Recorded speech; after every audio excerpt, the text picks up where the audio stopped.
যখন বলছিল বাবা মা কেউ নেই তখন এত কষ্ট হচ্ছিল। ঠিক আছে, তো মাঝে মধ্যে সুব্রত কোয়ার্টারে রেখে খাইয়েটাই দিও। হ্যাঁ, সেই ভালো। ঠিকানা আবার কি? পুলিশ অফিসারের মা পুলিশ অফিসারের কোয়ার্টারেই এসে থাকবেন। তার মানে কি ওর মা বরাবর দেবীপুরেই থাকবেন? আমার তো মনে হয় না। কলকাতার অমন বাড়ি ছেড়ে। ওর স্বামীর সঙ্গে দেখা হলো? না, কিন্তু ঘরে একটা ছবি ছিল।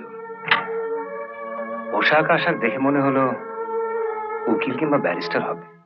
তা যখন শুনলে ছেলেটির বাপ মা কেউ নেই, তখন আদর যত্ন করে কিছু খাইয়ে দেবে তো নাকি? আমি তো তাই চেয়েছিলাম, কিন্তু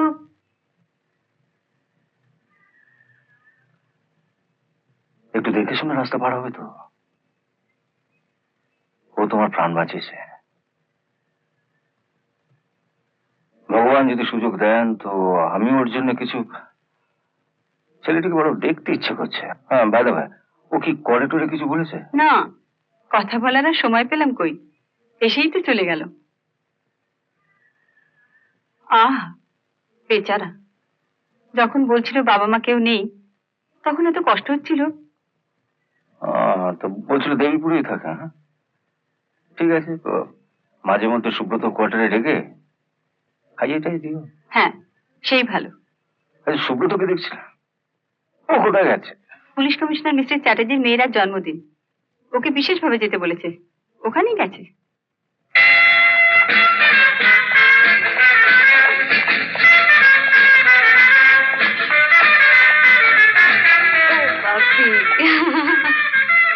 Oh, my child.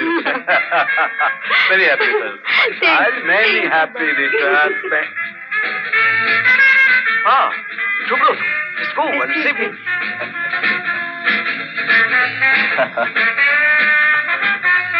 Many happy returns. Thank you.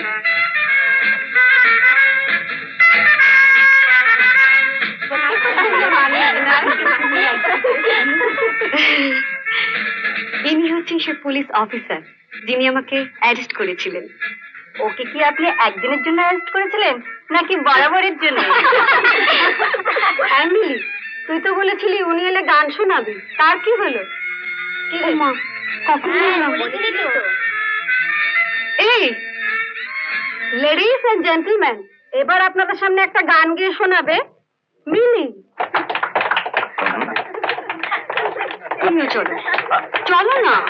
আরে আমি এসো এসো এসো। আমি এখানে বসো।